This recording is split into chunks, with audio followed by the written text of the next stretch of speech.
Dalam pembatasan sosial berskala besar PSBB secara ketat di Jawa dan Bali diberlakukan selama 2 pekan pada tanggal 11 hingga 25 Januari guna menekan lonjakan kasus COVID-19.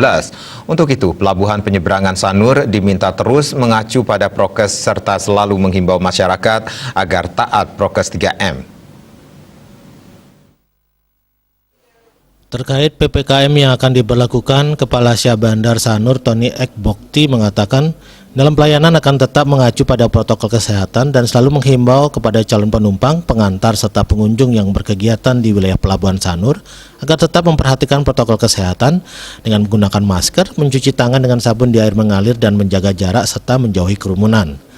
Dirinya juga menghimbau kepada seluruh anggota operator agar di dalam pelayanan tetap mengutamakan aspek keselamatan serta mengacu pada imbauan BMKG terkait cuaca dan berkoordinasi dengan pelabuhan, baik Pelabuhan Nusa Penida maupun Pelabuhan Lambongan untuk meminta informasi terkait cuaca di perairan.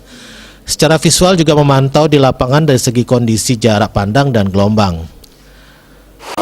Dalam pelayanan kami tetap mengacu pada protokol kesehatan, terus kemudian ada surat dari Mendagri, kemudian ditindaklanjuti dengan surat edaran Gubernur nomor 1 tahun 2001. Dalam pelaksanaan kami tetap mengacu itu dan kami menghimbau kepada seluruh calon penumpang, terus pengantar, pengunjung yang berkegiatan di Pelabuhan Sanur agar tetap memperhatikan protokol kesehatannya dengan menggunakan masker, menjaga jarak, dan mencuci tangan.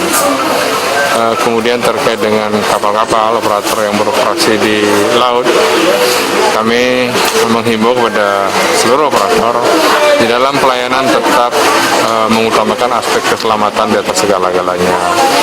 Dan kami juga mengacu pada himbauan dari Badan BMKG terkait dengan cuaca di lapangan dan berkoordinasi dengan pelabuhan tujuan baik Nusa Penida maupun Lembongan meminta informasi terkait kondisi cuaca di perairan. Masyarakat diharapkan selalu disiplin menerapkan protokol kesehatan serta operator bisa menjadi contoh untuk masyarakat baik kru, kapten kapal, penumpang dan juga kepada pengunjung yang berkegiatan di Pantai Sanur untuk taat prokes.